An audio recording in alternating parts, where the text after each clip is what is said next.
Ram Krishna Hari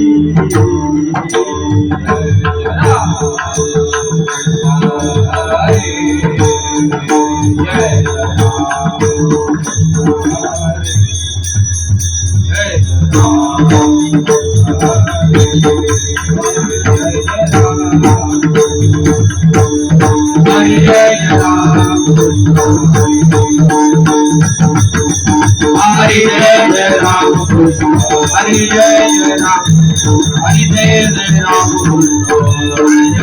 Hare Jai Ram Hare Jai Ram Hare Jai Ram Hare Jai Ram Hare Jai Ram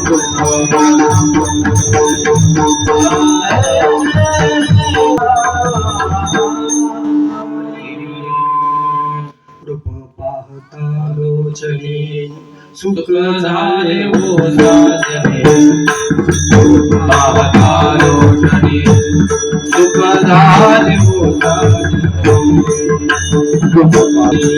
सुख झाले हो साजने सुख झाले हो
तो हमारा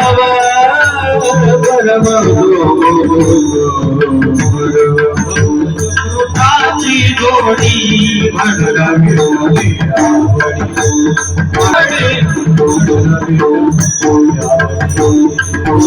सुकृताची जोडी मुलगी भेटली भेटली आवडी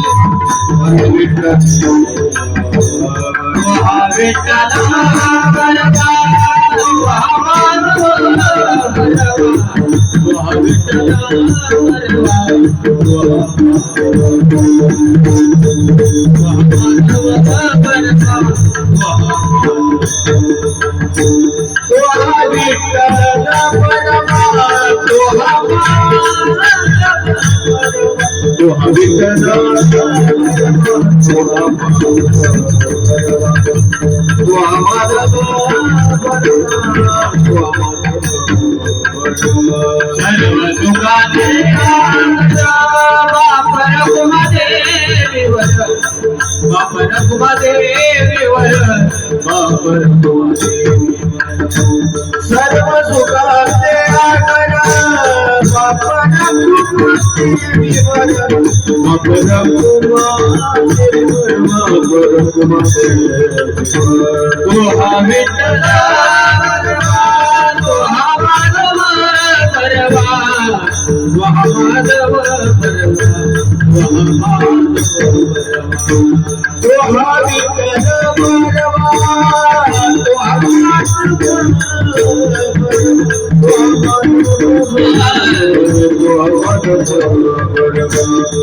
हरि जय राम हरि जय राम जय जय हरि जय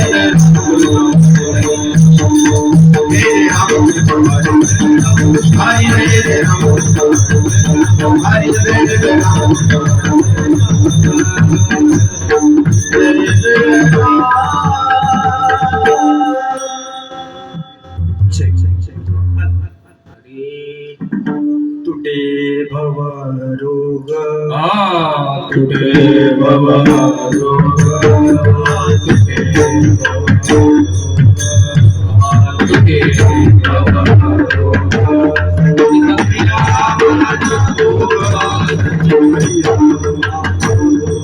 संचित प्रिया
हॅलो, आमच्याकडे एखादं फिरवून आम्हाला काय आवाज येईल?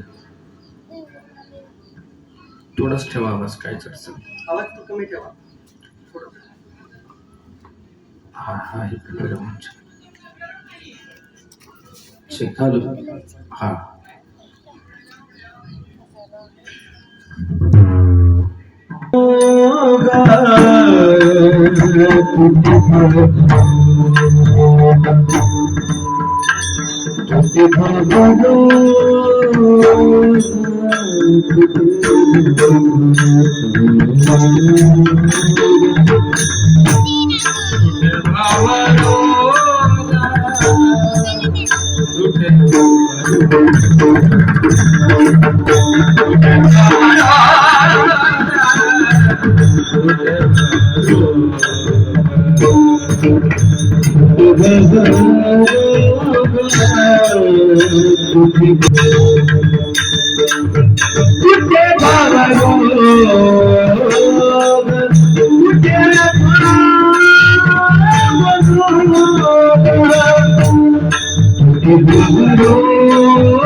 संचित क्रिया भोग संचित क्रिया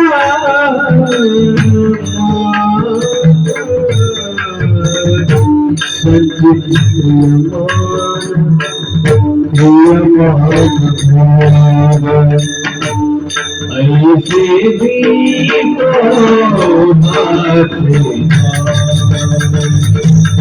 ऐसे भी ऐसे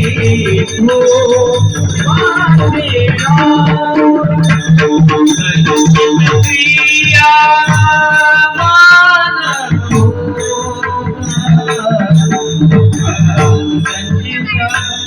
क्रिया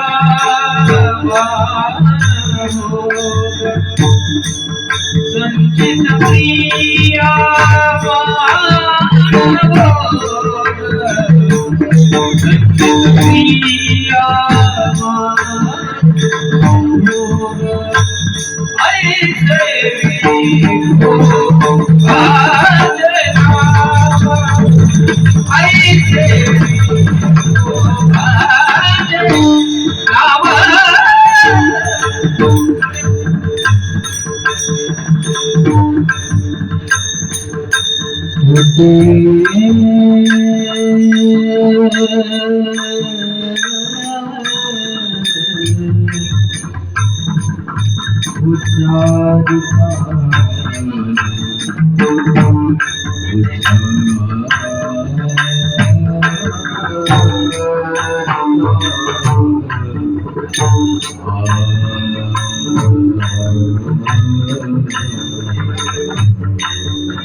तुटे भवरोग तुटे भवरोग संचित क्रियमान भोग ऐसे विठोबाचे नाम उच्चारिता खंडे जन्म तुटे भवरोग संचित क्रियमान भोग ऐसे विठोबाचे नाम उच्चारिता खंडे जन्म वसो न सके पाप जाय त्रिविध तो ताप वसो न सके पाप जाय त्रिविध ताप तुका म्हणे माया होय दासी लागे पाया ऐसे विठोबाचे नाम उच्चारिता खंडे जन्म विठ्ठल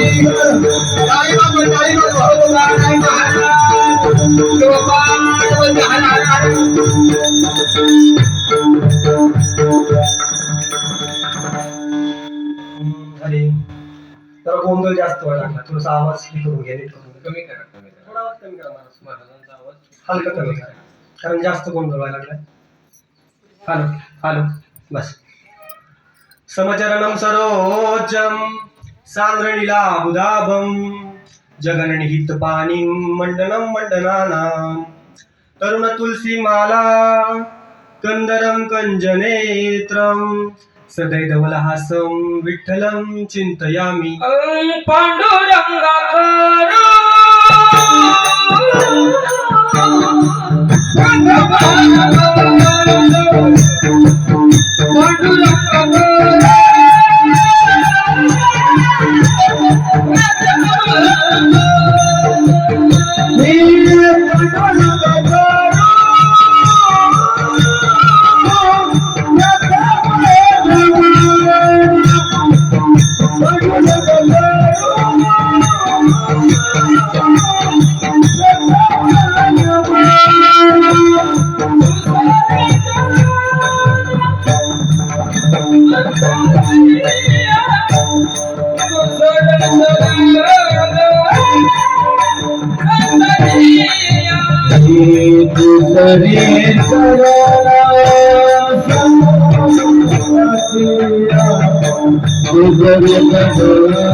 ज्ञानेश भगवान विष्णु निवृत्ती भगवान हर गोपाल भगवान ब्रह्मा मुक्ताख्या चित्तकला नमो ज्ञानेश्वरा नमो ज्ञानेश्वरा निवृत्ती बुधरा सौरपान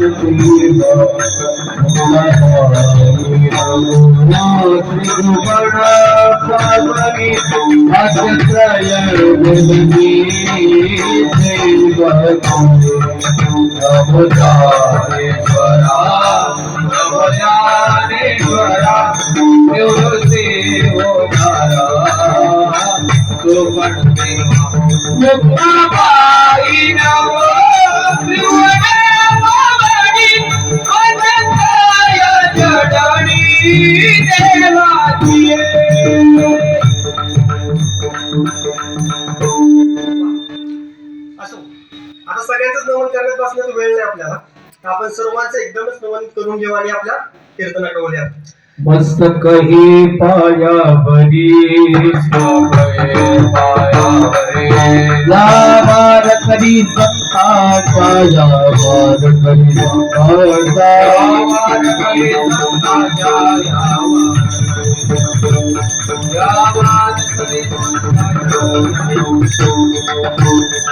मस्तक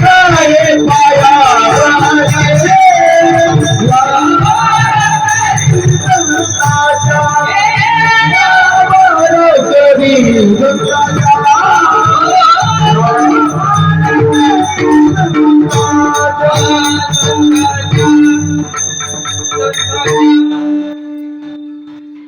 तुटे भव रोग संचित क्रियमान भोग ऐसे विठोबाचे नाम उच्चारिता खंडे जन्म. प्रस्तुत प्राप्त प्रसंग जनवृत्ती सेवेसाठी घेतलेला जो अभंग आहे ते महाराष्ट्राचे थोर संत, थोर म्हणण्यापेक्षा ज्यांनी संसाराचे नावे घालून शून्य, संसाराचे नावे घालून शून्य असा त्यांनी परमार्थ केला की त्यांना खुद्द पांडुरंग परमात्मा नेण्यासाठी आला. असे असणारे आपले सर्वांचेच लाडके संत, ज्यांना आपण जगद्गुरु संत तुकाराम महाराज असं म्हणतो, त्यांनी लिहिलेल्या गात्या प्रकरणात गाथेतील हा 4 चरणाचा उपदेशपर प्रकरणातला अभंग तुमच्या सर्वांच्या सेवेसाठी घेतला. तो आपल्या वेळेच्या नियोजित वेळेप्रमाणे सोडवण्याचा आपण प्रयत्न करूया आणि सर्वांच्या सहकार्याने या अभंगाला न्याय द्यायचा प्रयत्न करूया ही सर्वांना विनंती करतो. विठ्ठल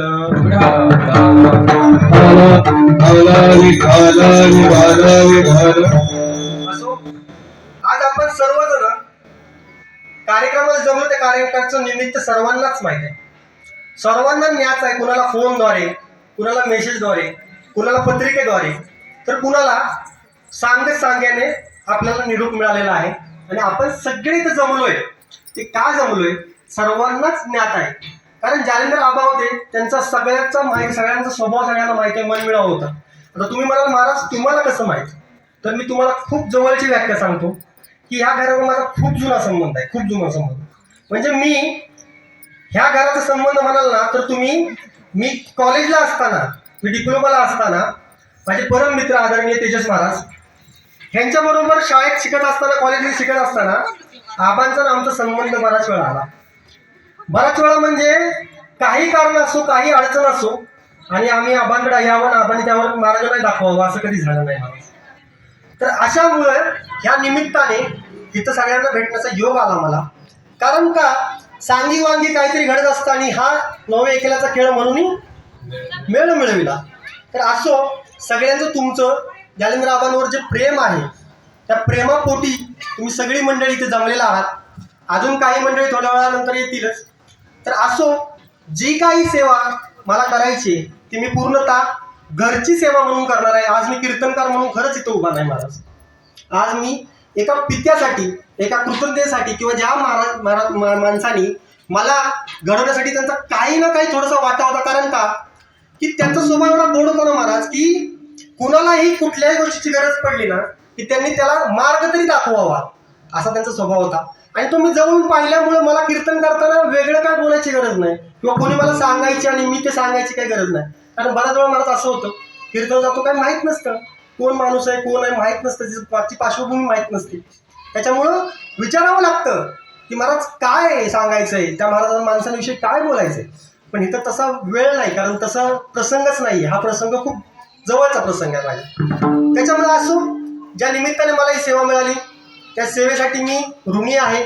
जे असतील ते माझे वर्गमित्र, माझे क्लासमेट, माझे आदरणीय परममित्र, गुरुबंधू, जे काय असेल सर्व माझे असतील ते तेजस महाराज असतील किंवा त्यांचे बंधू असतील, राकेश महाराज असतील आणि मातोश्री असतील, त्यांच्या सर्व कुटुंब असेल, बरडकर कुटुंब असेल, आमचे दिलीप नाना असतील, आमचे तुलसीदास भाऊ असतील, सगळ्यांचंच मी ऋणी राहतो. कारण का कीर्तन हे माध्यम आहे ना, खूप सुंदर माध्यम आहे. ह्या माध्यमातून तरुण जायला आपल्याला खूप छान संधी मिळते. पण प्रत्येकाला ती संधी मिळाली त्याचं सोनं नाही करता येत. तर ते सोनं कसं करायचं हे सांगण्यासाठीच आजचं कीर्तन आहे. विठ्ठल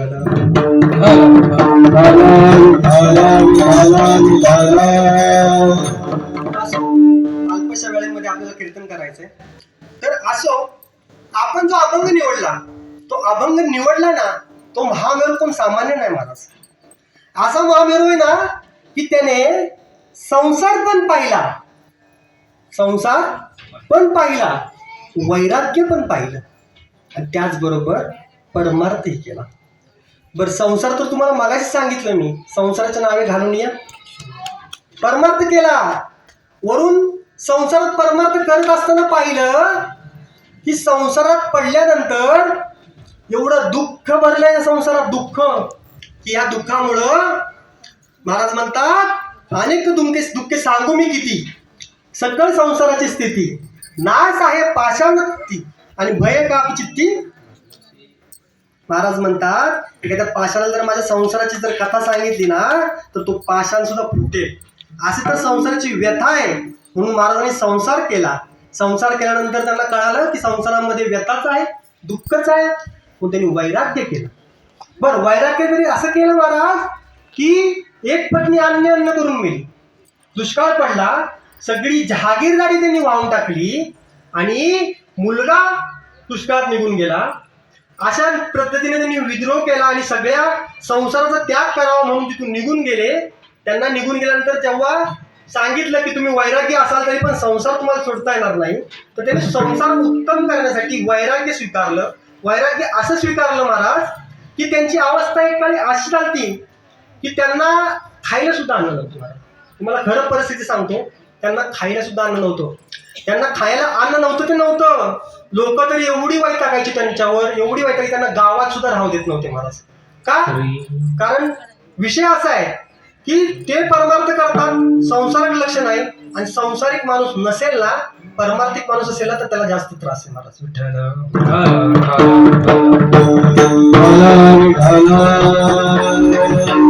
त्यांची अवस्था होती अशी महाराज, कोण्या गावी जावे कोणाकडे राहावे, कोण्या गावी जावे कोणाकडे राहावे, कोण्या गावी जावे कोणाकडे राहावे, कोण्या गावी जावे कोणाकडे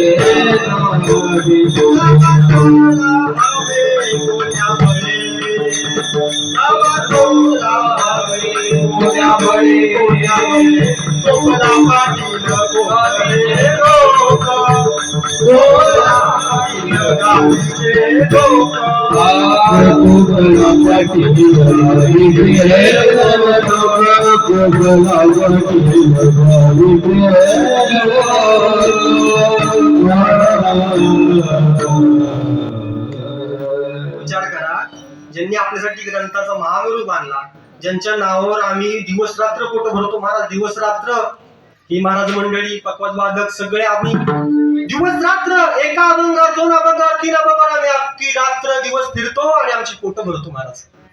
पण ह्याच महाराजांची खाण्याची परिस्थिती होती. त्यांना खायला अन्न नव्हतं, राहायला कोणी देत नव्हतं. गावामध्ये पाटील कोपला होता, गाव अख्खं कोपलं होतं, कोणी राहू देत नव्हतं. असं तर वैराग्य होतं महाराज खूप राहायचं. अहो, आवडं वैराग्य असताना एक वेळचा प्रसंग आहे, प्रसंग सांगतो ऐका, खूप छान प्रसंग आहे. छत्रपती शिवाजी महाराज त्यांच्या कानावर पडलं की कोणतरी एक वैराग्य आहे आणि तो वैराग्य स्वीकारतोय, त्याला कुठलाच कशाचाच मोह नाही. शिवाजीरावांना आश्चर्य पडलं की या कलियुगात आणि असला वैराग्य मूर्ती महाराज मिळणं शक्य नाही. असं म्हणल्यानंतर त्यांनी त्यांची परीक्षा घ्यायची ठरवली. परीक्षा घ्यायची ठरवली भंडारा डोंगरावर, ज्या ठिकाणी ते भजनाला रोज बसत असत, रोज जात असत, त्या ठिकाणी तिथे जायचे आणि काय करायचे, पाहायचे, रोज पाहायचे की हा माणूस येतो भंडारा डोंगरावरती शिळेवरती बसतो काय, भजन काय करतो. आणि भजन करता करता त्याला सूद राहत नाही. रात्री होती, संध्याकाळ होती, दिवस होतो, उजाडतो पण त्याला काय भजनातलं भरण राहत नाही. ठीक आहे म्हणतात, त्याचं भजन मोडायचं. एक काम करूया, सेवकाला सांगतात आणि जेवढे रुपये सोने नाणे असतील ना तो सगळ्याचं गाठोडं घेऊन येतात, गाठोडं. आणि त्या शिळेवर जिथं बसतात ना तुकोबर आहे तिथं ते ठेवतात. आता मला सांगा, तुम्ही आम्ही असतो तर काय केलं असतो, काय केलं असतं? बोला, पैसे नाही मागणार, बोला काय केलं असतं? ते गाठोडं उचललं असतं आणि धूम गाठली असती घरी. तसं नाही झालं महाराज.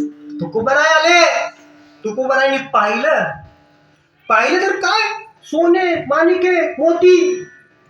अरे म्हणले, देव माझी परीक्षा बघतोय वाटतं, देवाला पण दाखवतो म्हणले, माझी परीक्षा बघतो काय. तुकोबरायनी ती शिळाच बदलली, दुसऱ्या शिळेवर गेले आणि भजन करू लागले. आता मला सांगा महाराज, जी शिळा रोज त्या भजनाने गादीन झालेली, ती भजनाने तिचं कान तृप्त झाले त्या शिळेची, दगड माणूस नाही दगड, त्या दगडाला पाजर फुटायला लागला महाराज. तर दगड घळा रडू लागला. अहो काय झालं तुकोबाराय, तुम्ही का माझ्यावर बसत नाही? तुकोबाराय म्हणले, अरे तू विटाळलास रे, विटाळलास, तुला सोन्याचा रुपयाचा गंध लागला, तुला सोन्याचा रुपयाचा गंध लागला, तुझ्यावर मी आता भजन करू शकत नाही. अहो तो टाहू फोडून रडायला लागला, आवळी द्यायला लागला. नाम तुझे रे, नाम तुझे, नाम तुझे नाम तुझे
दगडाला पाजर फुटला, दगड रडू लागला, म्हणा लागला, नाम तुझे नारायणा, फोडी पाषाणाला पाना फुटला पाना. म्हणायला लागला की तुकोबाराय असं करू नका, मी इंद्राणीच्या ढोवात जातो, उडी मारतो, पावन होतो, मग तर तुम्ही माझा स्वीकार कराल ना. तर तुकोबाराय म्हणले, हा मी नक्कीच करीन. अहो नाही कसलाच विचार केला नाही, गडगड इंद्राच्या ढोवात गेला आणि पावन होऊन आला महाराज. अशी तर शक्ती महाराज. छत्रपती शिवाजीराज धारावरून बघतात, अरे काय मोठं सामर्थ्य आहे, रुपये टाकले, सोनं टाकलंय, पण कशाचीच पर्वा नाही. उलट शिळा जी दगडाची आहे, जिला काहीच नाही, ती शिळा धडधडते. विशेष आहे म्हणजे काहीच हरकत नाही. मग तुकोबारांच्या समोर उभा राहिले.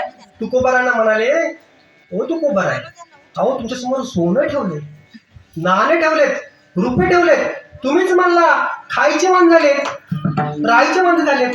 अहो तुम्हाला मी राज्य देतो, तुम्हाला मी एखादा प्रदेश देतो, तुम्ही ते घ्या. तुकोबाराय म्हणले की देवा, हे सगळं आहे ना, हे मायासाठी नाही रे बाबा, हे मायासाठी फक्त आणि फक्त माती आहे, माती. माणिक पाषाण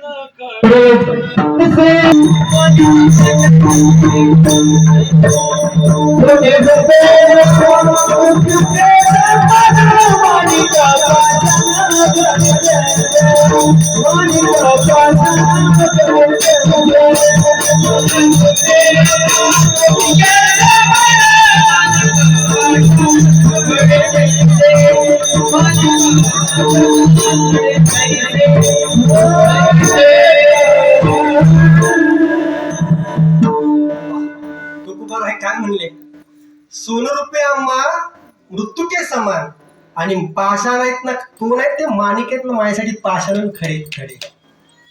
बघा असे ते वैराग्य मूर्ती तुकोबा आहे. त्यांनी छत्रपती शिवाजी महाराज सांगितलं, नको मला हे सोनं, नको आहे मला नाणं, मला द्यायचं आहे ना तुम्हाला महाराज, मला द्यायचं आहे ना. तर आज एकादशी आहे, काय एकादशीचं पर्व काय, कार्तिक एकादशी आहे.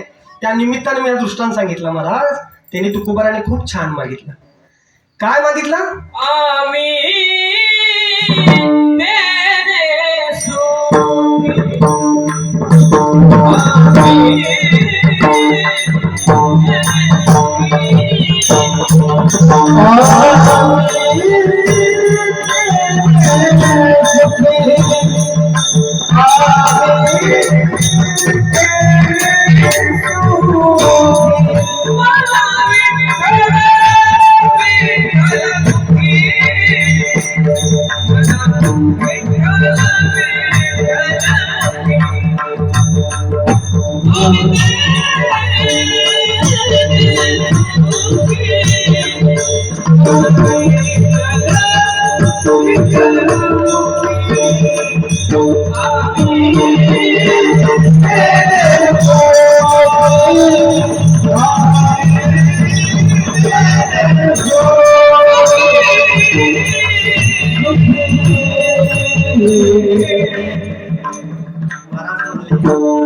आम्ही तेने सुखे मुखानं फक्त विठ्ठल विठ्ठल म्हणा, आणि त्या पुढे जाऊन सांगतो, काहीच नका करू, कंठी मिरवा तुळशी आणि व्रत करा एकादशी. दुसरं काही नाही लागत महाराज मला, सोनं नको नाणं नको, फक्त मुखाने विठ्ठल म्हणा. तेवढं तरी जमल ना, मी तुम्हाला विचारतोय, तेवढं तरी जमल ना. सोनं नका देऊ, माणिके नका देऊ, विठ्ठल तरी म्हणता येईल ना. सगळ्यांनी विठ्ठल विठ्ठल सोडणार मला, विठ्ठल.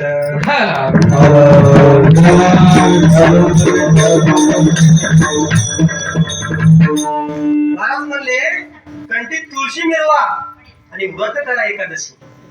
बरं मला सांगा, महाराज म्हणले नवल काय, एकादशीचं व्रत करा. अहो नामदेवरायांचे पुत्र नामदेव राय म्हणले की आम्हा व्रत एकादशी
टाळ्या वाजवा, एवढं छान ऐकायला.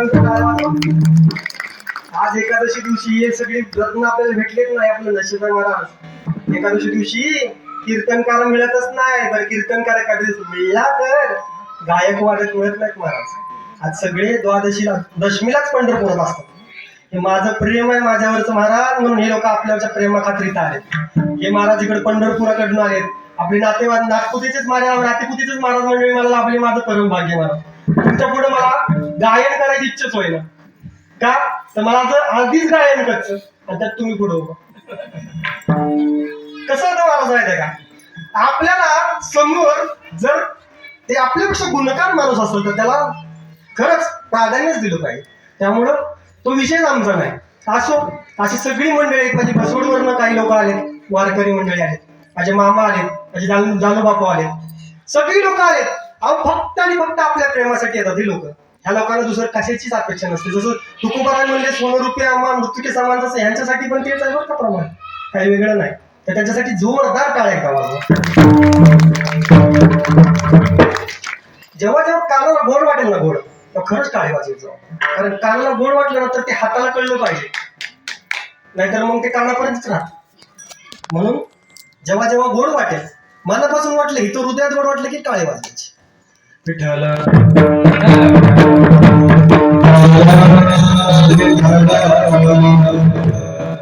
आपण काय करतो तो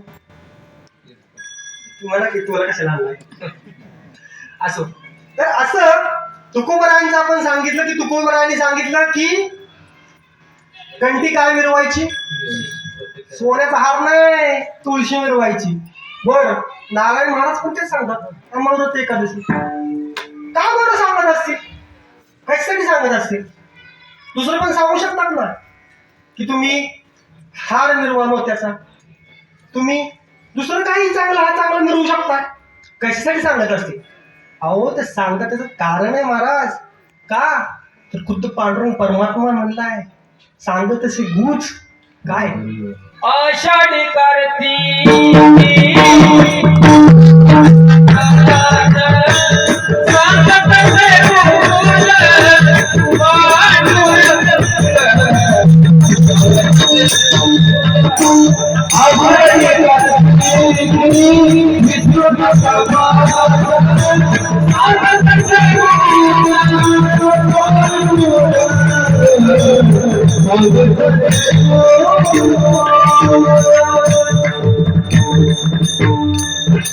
आपलं परम भाग्य बघा, आपल्याला एकादशीला पंढरपूर जाता नाही आलं. आता आम्ही लोक जाणार आहे मला कार्यक्रम झाला की, पण आपल्या लोकांना जाता नाही आलं. आपलं परम भाग्य आहे की आपण एकादशीच्या पर्व काळावरती बाबांच्या फुलासाठी जमलोय. आणि त्यानिमित्त आपण श्रवण कशाचं करतोय, कीर्तनाचं करतोय. तर आपल्याला पंढरपुरात गेल्याचंच फळ मिळालं. बरोबर आहे, पंढरपुरात गेल्याचंच फळ मिळालं. चंद्रभागा डोळा देखलिया नाही देखलिया, इथं चंद्रभागा काय पंढरपुराला इथंच. आज सगळं पंढरपूर आपलं इथंच आहे का? मला सांगा ना, एकादशीचं पर्व काळ, एवढे चांगले महात्मे, एवढे सुंदर श्रोते समोर आहेत, ह्याच्यापेक्षा दुसरा काय स्वर्ग असो? मी तर बाबा काय स्वर्ग बघितला नाही. तुम्ही कोणी बघितला तर सांगा, ₹1 बक्षीस होता. मी तर काय बघितलं नाही. पण मला असं वाटतं की या पर्व काळावर इथं कीर्तनासाठी मी उभा, ह्या मंडपामध्ये, सुंदर मंडपामध्ये उभा आहे ना, हाच माझ्यासाठी स्वर्ग आहे. विठ्ठल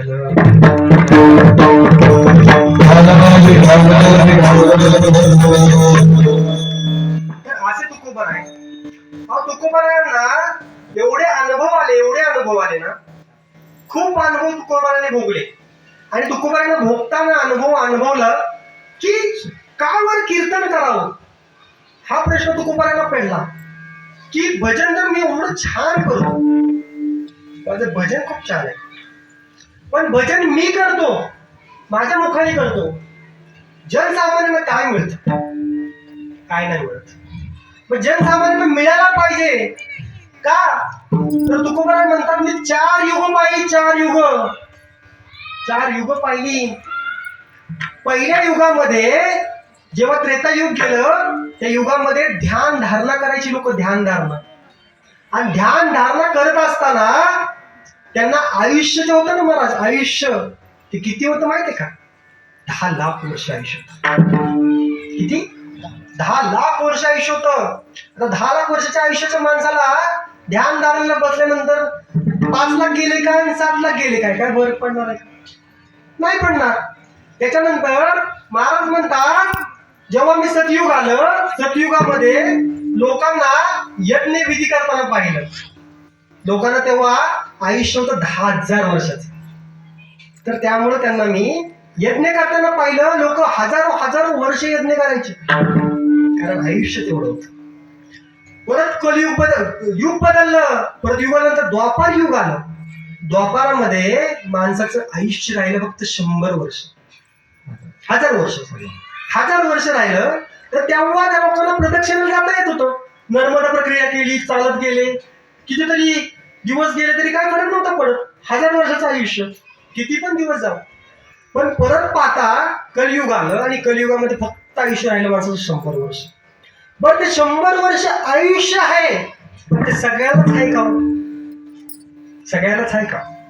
कारण आपल्याला आयुष्य दिलंय, पण आयुष्यामध्ये आपल्या हाय तरी काय याची विभागणी कशी केली माहितीये का?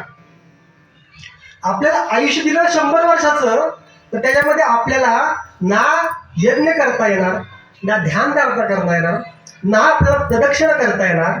म्हणून तुकोबारायांनी बघितलं, त्यांना समजलं की ह्यांच्याच्याने हे शक्य नाही, हे साधन यांच्यासाठी सोपं नाही. त्यांच्यासाठी सोपं साधन काय आहे, ते साधन त्यांनी करायचं. कलियुगामासी करावे कीर्तन, हे नारायण देखील भेटी, हे नारायण देखील भेटी. कलियुगामासी करावे कीर्तन, हे नारायण देखील भेटी, हे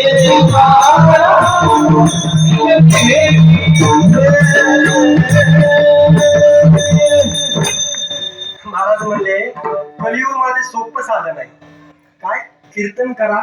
कीर्तन करणारे समाधानी, कीर्तन ऐकणाऱ्यांना कानामागे हाताद्वारे विठ्ठल विठ्ठल म्हणल्यानंतर, मुखाद्वारे विठ्ठल विठ्ठल म्हणल्यानंतर त्यांना ते साधन सोपं करून दिलं ना महाराज. नामसंकीर्तन साधन पण सोपे, जळतील पाप. जन्मजन्माची पाप जाळून टाकायचं असेल ना तर कीर्तन सोपं साधन आहे महाराज. आता तुम्ही म्हणाल महाराज तुम्ही एवढं बोलता, तुम्ही काय गेलता का हो सतयुगात? तुम्ही काय द्वापारयुगात गेलता का? मी नाही गेलो. पण मला सांगा, जनाबाईंचा एक गोड अभंग आहे, गोड अभंग आहे.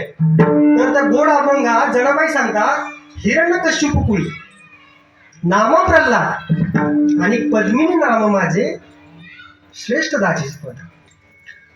महाराज कोण सांगताय? जनाबाई. जरा नीट कान देऊन ऐका बरं. इकडे तिकडे बघायचं जरा कमी करा. ते येणार आहेत, जाणार आहेत, उठणार आहेत, बसणार आहेत, ते चालतच राहणार आहे. आपल्याला परमार्थ करायचा आहे, तर आपण आपल्या कारणी, आपल्या तोंडानेच परमार्थ करा. दुसऱ्याच्या तोंडाने, दुसऱ्याच्या कारणाने परमार्थ होत विठ्ठल.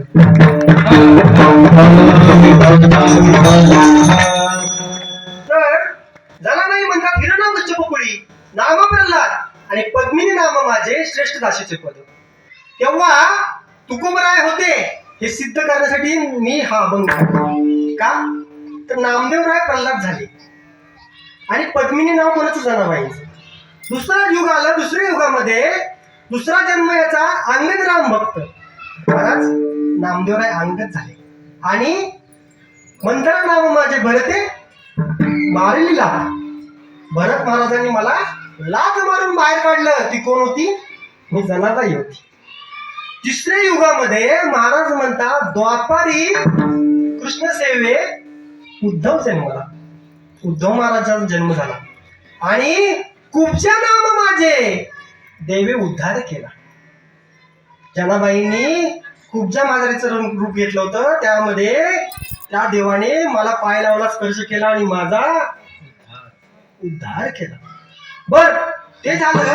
जनाबाई म्हणतात, कलियुगात नामात कीर्तनी आणि पाठीमागे उभी चौयुगाचा भक्त नामा उभा कीर्तनी, पाठीमागे डोळे झाकून उभी कीर्तनी, पाठीमागे डोळे झाकून उभी कीर्तनी. संयोगाचा कामा उभा कीर्तनी, पाठीमागे डोळे झाकून उभी कीर्तनी, पाठीमागे डोळे झाकून उभी कीर्तनी.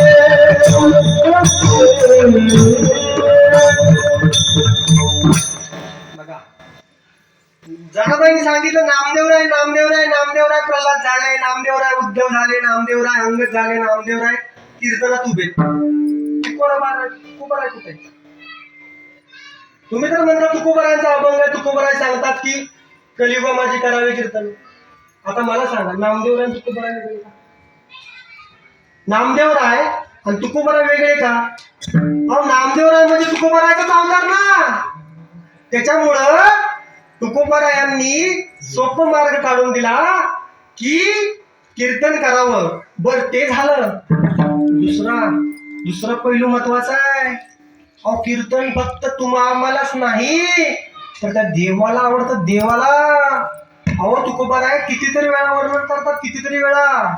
तुका म्हणे यास कीर्तनाची गोडी, तुका म्हणे यास कीर्तनाची गोडी, तुका म्हणे यास कीर्तनाची गोडी, तुका म्हणे यास कीर्तनाची गोडी, तुका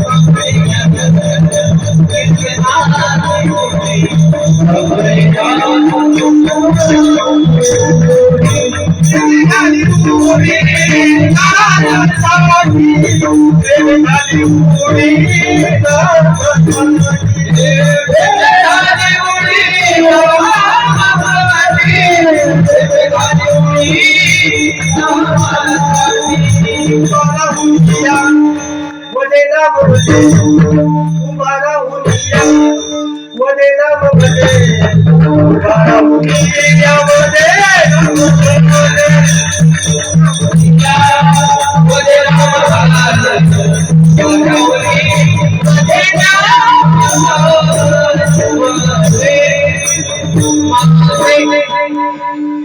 आपल्याला सोडून द्यावं, तुकोबारांना सोडून द्यावं.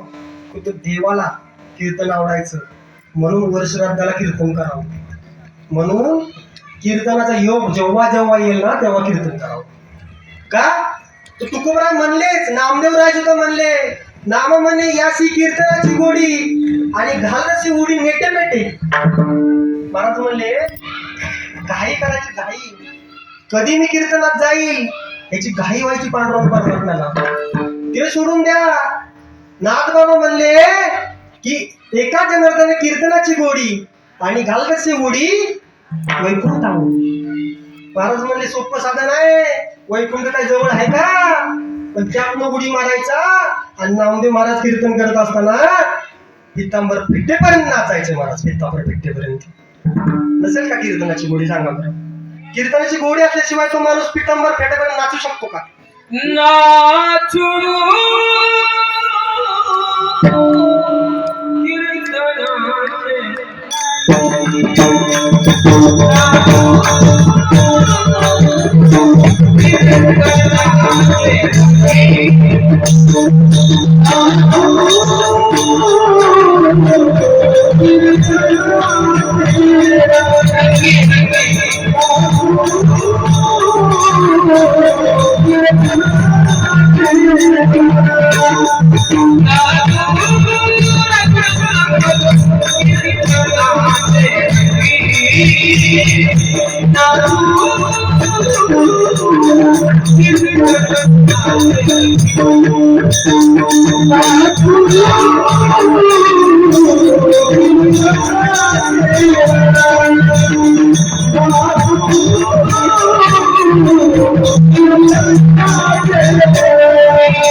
नाचू कीर्तनाची रंगी. अहो कीर्तनात नाचलं पाहिजे.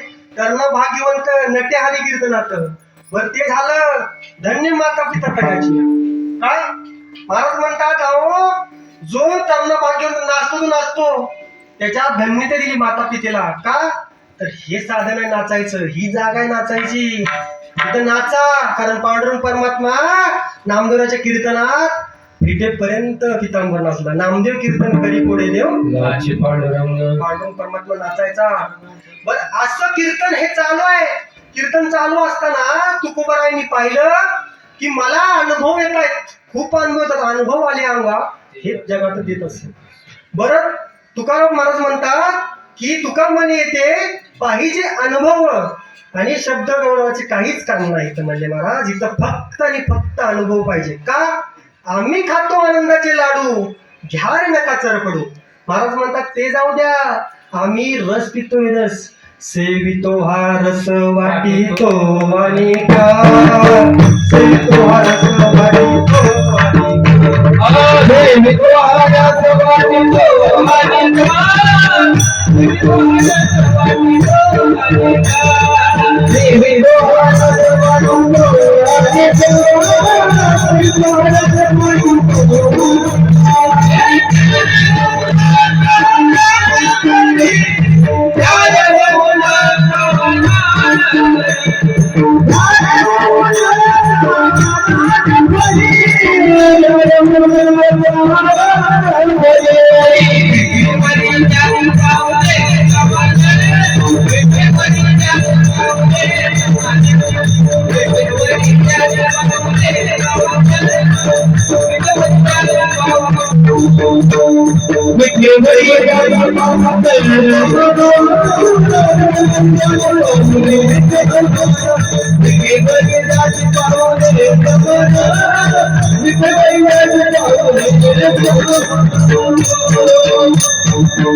टाळ्या वाजवा, टाळ्या वाजवा. फक्त ते सांगायला हवं नका, कानाला बरं वाटलं की टाळी वाजवायची. पण असो, तुकाराम महाराज म्हणले मला अनुभव आले, मी बाबा सांगायचं काम करतोय. तुम्हाला योग्य वाटलं करा, नाही वाटलं नका करू.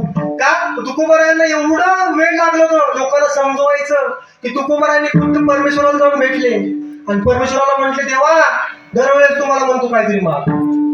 दरवेळेस मी येतो तेव्हा तू म्हणतो मागण्याची असं पाहे मुखाकडे, चिंताला डोकडे मनोरथ. तू प्रत्येक वेळेस माझ्याकडे बघतोस, मला म्हणतोस काहीतरी दे, काहीतरी दे, काहीतरी दे. मी तुला काहीच मागत. ठीक आहे, आता मी तुला मागत नाही, पण तुला माझ्या संग यावं लागतं. तुला माझ्या संग यावं लागतं. का? अरे तर लोक आहेत ना, लोक त्यांना कीर्तन गोड वाटत नाही. का? तर त्यांना देवाचे चरित्र नाठवे सर्वथा आणि विनोदार्थ कथा गोड वाटे. विनोदाची कथा गोड वाटते महाराज. त्यांना काही तुझं चरित्र आवडणं झालंय. बर ते जाऊ दे, हातावर हात आपळून लय खुदू हसतात मला. चावडीवर बसतात आणि खुदू हसतात. ह्याचा विषय काढतात, त्याचा विषय काढतात आणि खुदू हसतात. पण कीर्तनात बसल्यावर टाळी वाजवायला लाज वाटते. बर ते जाऊ दे. महाराज म्हणतात अहो ही अशी माणसं आहेत ना की तुका म्हणे तुका यांच्या तोंडावरी. का? तर हे यमाची यातना भोगायसाठीच इथं आलेत. दुसरं काहीच प्रयोजन नाही यांचं. यमाचा पाहुणा प्राणी होय,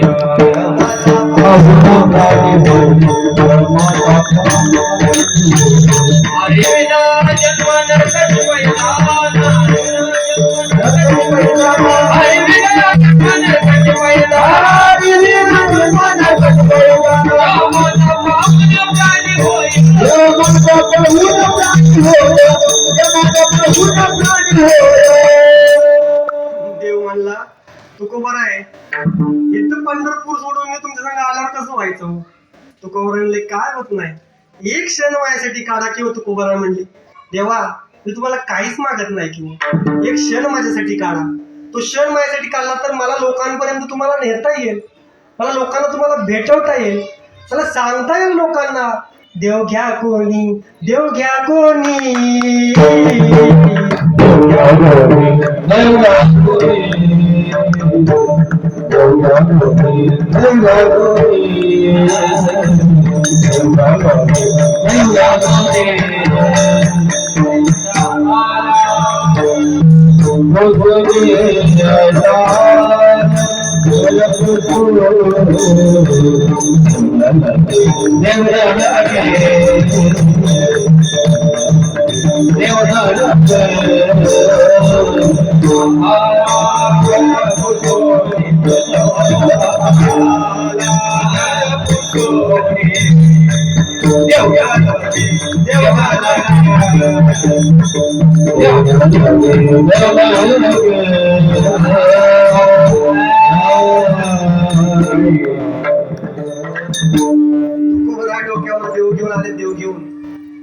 म्हणले देव घ्या.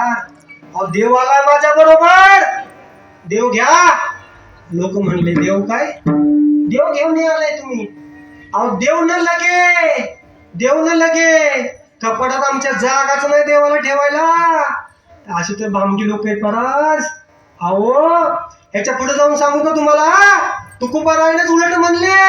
तुकोबाराय तुम्हाला लय अनुभव आहे ना, तुम्हाला लय अनुभव आहे ना. आता मला सांगा, त्या देवाला तुम्ही आणलंय, पण देवाला ठेवायलाच आमच्याकडं जागा नाही, कारण आम्हाला माईन ग्रासलंय. आमच्या हृदयात सुद्धा देवाला ठेवायला जागा नाही. का तर आम्हाला भवरोगानं ग्रासलंय.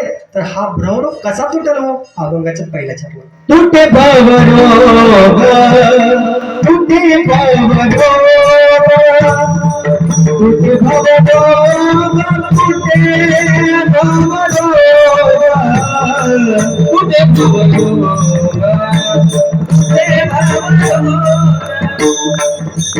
भवरोग,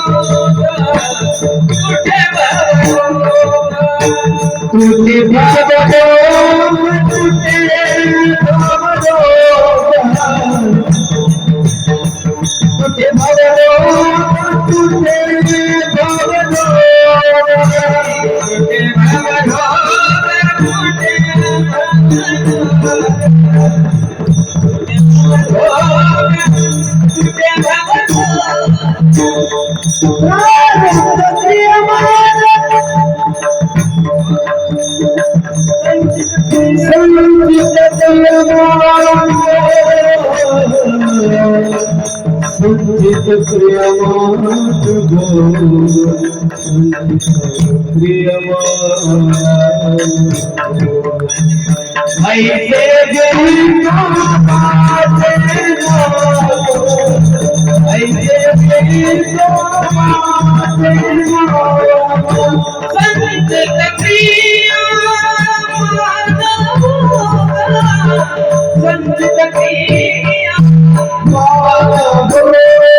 म्हणले, अरे येड्या नो, नुसता भवरोग जाणार नाही रे, तर तुटून जाईल.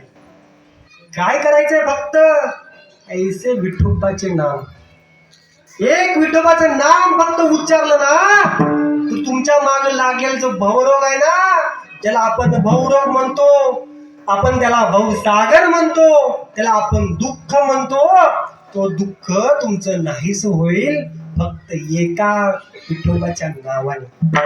तर तुम्हाला नाव घेतल्यानंतर परत काय फायदा होईल? अभंगाच्या दुसऱ्या चरणात ऐसा विठोबाच्या नामा, ऐसा विठोबाच्या नामा,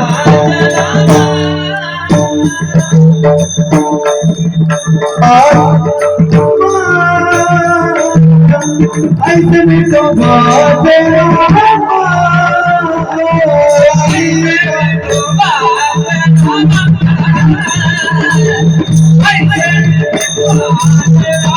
ऐसे विठोबाचे नाम, ऐसे विठोबाचे नाम, ऐसे विठोबाचे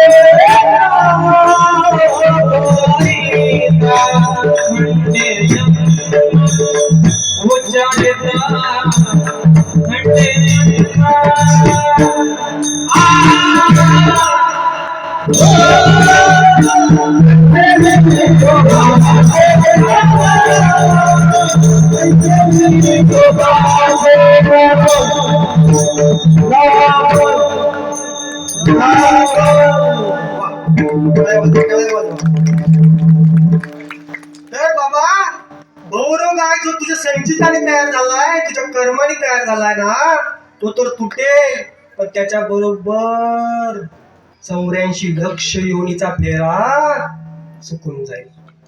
कसा चुकेल? गीतेमध्ये गेल्यानंतर भगवान परमात्मा अर्जुनाला सांगतात की बाबा रे, या मृत्यू लोकात आलायस ना, तर या मृत्यू लोकामध्ये 4 प्रकारचं कृत दुःख भरलंय. गीतेमध्ये गेल्यावर भगवान सांगतात की बाबा या परमार्थात पडल्याशिवाय तुला गत्यंतर नाही का, तर जन्म मृत्यू जरा व्याधी दुःख दोषानुदर्शनम. या मृत्यू लोकात आल्यानंतर तुला 4 व्याधीने जडलेला आहे.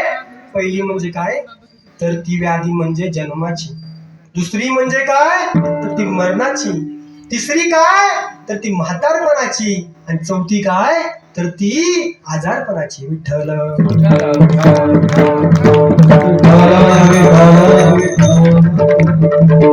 चार दुःख फक्त ऐकून जावं. 4 दुःख फक्त काटेकोरपणे ऐका.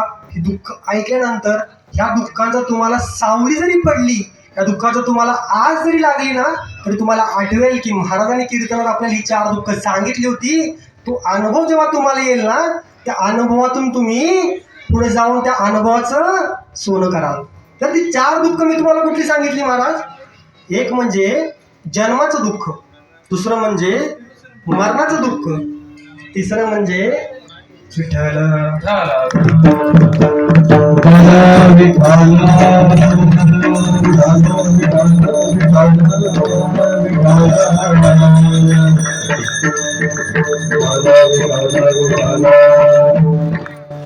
तर महाराज काय हो आजारपणाचं दुःख काय हो? आजारपणाचं दुःख काय महाराज सगळ्यांना माहित आहे. सगळं ताप आला तर आपली अवस्था काय होती.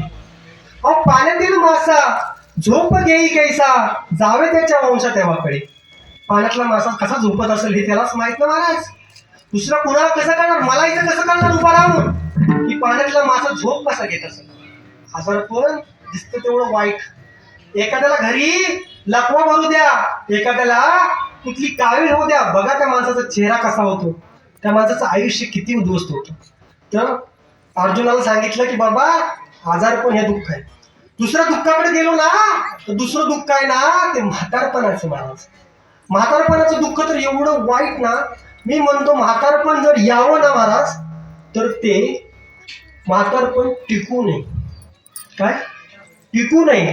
म्हातारपण आलं की त्या माणसाने आपण ही लोकांची यात्रा संपवायची. आणि का, त्याचं कारण सांगतो. तुम्ही मला महाराज तुम्ही काय बोलताय, खरं सांगतो म्हातारपणासारखं वाईट दुःख मला तरी वाटत नाही की कुठलं असेल.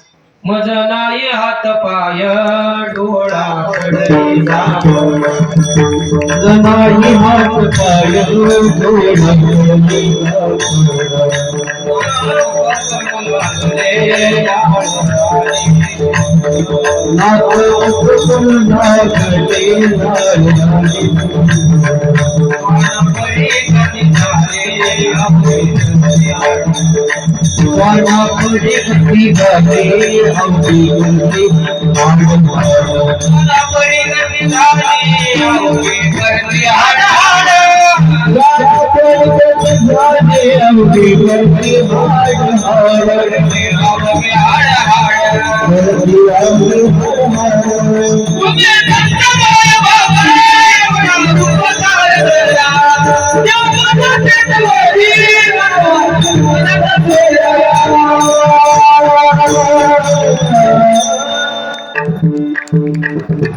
काय अवस्था आहे महाराज म्हातारपणाची.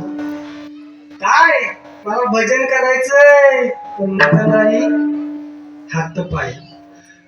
नाक मूळ गळू लागलं, शेंबुड्या लागलं नाकातनं, तेव्हा कुठे मी विठ्ठल विठ्ठल म्हणत पंढरपूरला जाणार आहे. नाही जाऊ शकत महाराज. अहो ते सोडा, श्वाना परिगती झाली, अवघे जण सगळी करती हडहड. सगळे म्हणते म्हातारे आवड तिकडे बस, इथं बसू नको तिकडे बस. अशी तर आपली बिचाऱ्याची म्हातारपणाची अवस्था महाराज. अहो म्हातारपण एवढं वाईट. 50 वर्ष संसार होऊ द्या, 50 वर्ष. एखाद्या स्त्रीचा 50 वर्ष संसार होऊ द्या, आणि संसार झाल्यानंतर एकदा का ते म्हातारं घरात बसलं आणि इकडे तिकडे थुकू लागलं, अरा ते बिचारी उठून काय म्हणते माहितीये का, बिचारी लय वाईट. बिचारी 50 वर्ष संसारात कधी त्याला मागासर म्हणली नाही, पण 50 वर्ष झाले आणि ते म्हातारं गळून पडलं का ती म्हाताऱ्याला म्हणू लागली कि नाशिले घर तुमको नासियल घर तुमको दिया, नासियल घर तुमको दिया,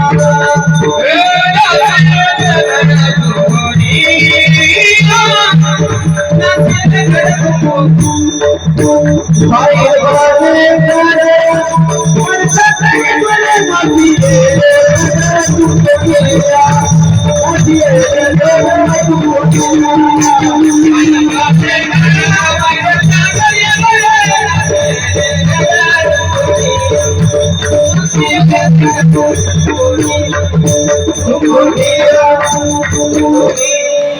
बघा, बाई म्हणते खर. खरं म्हणजे खरं नव्हतं बरं का. खरं म्हणजे काय, कोणाला माहिती सांगा, 1 रुपया बक्षीस घेऊन जाऊ. खर म्हणजे गाढव. बाई म्हणते अरे गाढवा, तिकडं तिकडं थुकू नको. ही अवस्था कशाची आहे महाराज? म्हातारपणाची अवस्था आहे. की बाई म्हणते हे गाढवा, आता इथं थुकू नको, तिथं जाऊन बस. म्हणून देवा, म्हातारपणाच्या आधी बुद्धी दे रे बाबा. या गळ्यात टाळ पडू दे, या गळ्यात विड्या पडू दे, या गळ्यात तुळशीची माळ पडू दे, या डोळ्यांनी पंढरपूर पाहू दे, या तोंडाने मला विठ्ठल विठ्ठल म्हणू दे रे. जर का एकदा मला म्हातारपण आलं तर माझीच पोरं मला. आता पुढे मी बोलत नाही विठ्ठल.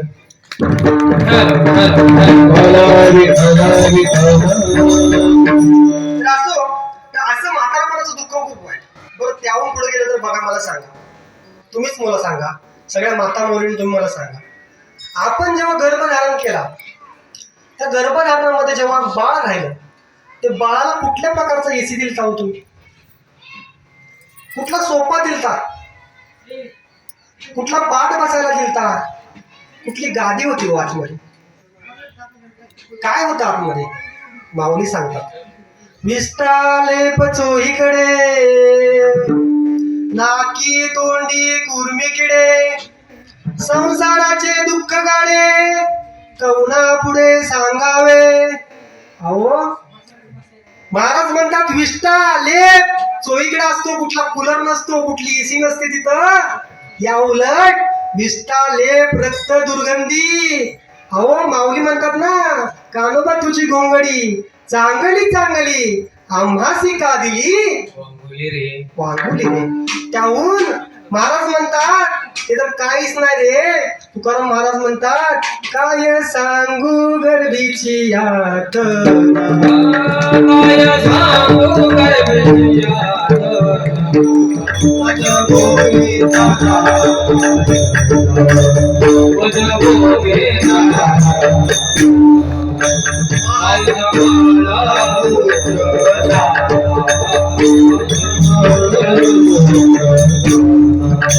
तुझं शरण शरण ध्यानसे, तुझा सदा सदा तुझे, तुझा सदा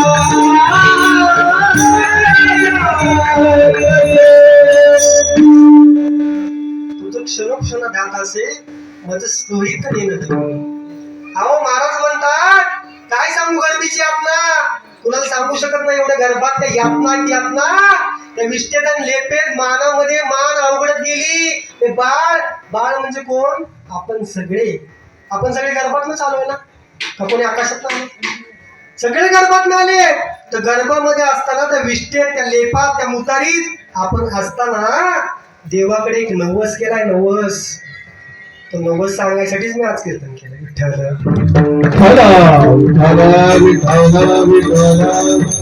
नवस केला. हे देवा, या घाणीत काढ रे बाबा. हे घाण लय विचाराय. 9 महिने कसे काढलेत माझे मला माहित. नाकात तोंडात किडे जायला लागले रे.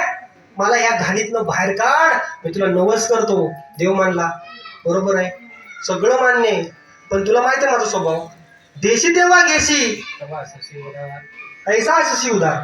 देव म्हणला, मी तुला काहीतरी घेतल्याशिवाय देणार नाही. जेव्हा कुठं मी सुदामाचे पोहे खाल्ले, तेव्हा सोन्याचा गाव दिला. जेव्हा मी 909 रेशमीचे साडीचे धागे बांधले, तेव्हा मी साडी पुरवली. तुला मी असं देणार नाही रे. तर देवाला आतनं हात जोडले आणि विनंती केली महाराज की बाबा त्या घाणीतनं मला एकदा एक वेडकारी या दुखावे एक वेडकारी या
मला सांगा, देवाला नमस्कार आपण केलाय का?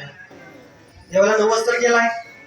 एक वेळ करी या दुःखा वेगळे दुरितांचे जाळे उगवणी आणि आठवीन पाय तुझ्या देवा मी पाय आठवी मला बाहेर काढ.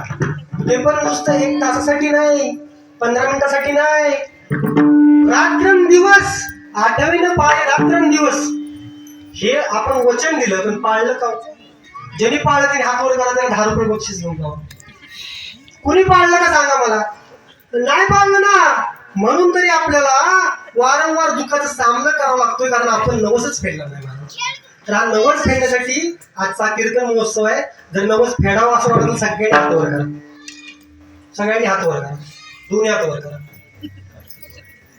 नवसाचा एक भाग तरी फेडून जातो, मग बाकीचं तुमचं सगळ्यांनी करा. ज्याला हात येते सगळ्यांनी हात वर करा.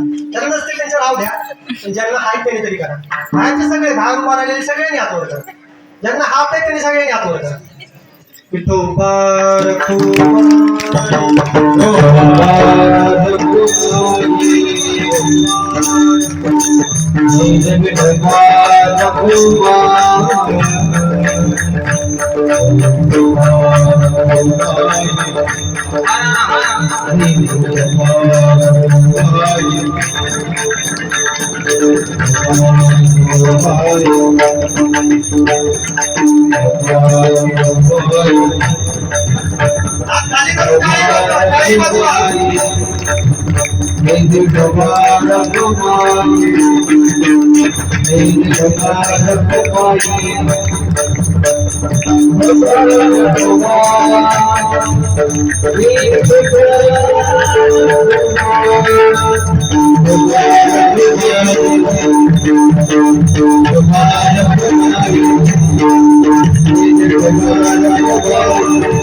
आपल्या अभंगावरती सर्वसाधारण विचार केला तर या अभंगाचं दुसरं काहीच म्हणणं नाही महाराज.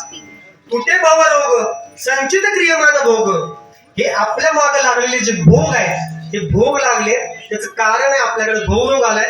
का तर आपण सुखासाठी धडपड करतोय. का आपल्याला माहित आहे दुःख पर्वत एवढा आहे आणि सुख एका का जवळ एवढा आहे, तरी पण आपण सुखाचीच अपेक्षा करतोय, दुःखाची अपेक्षा सोडा, दुःख आपल्याला माहितच नाही असं समजतोय.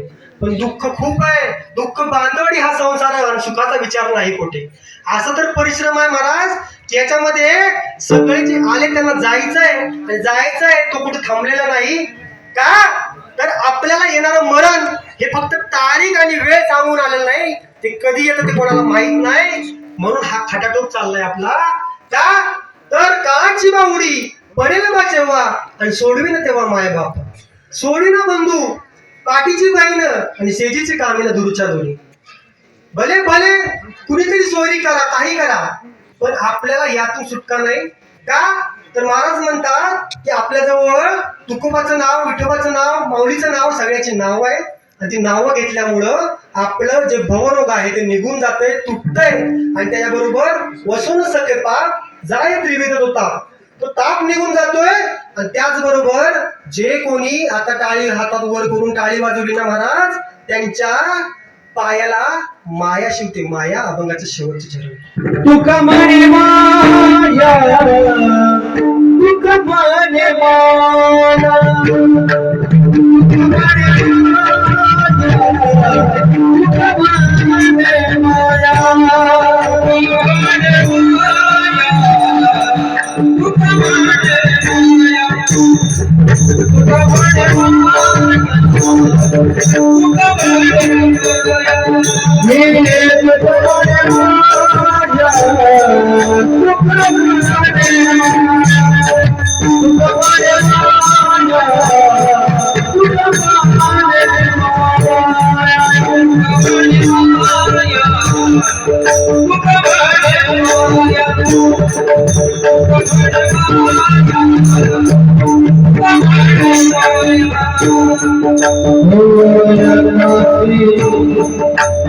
तुका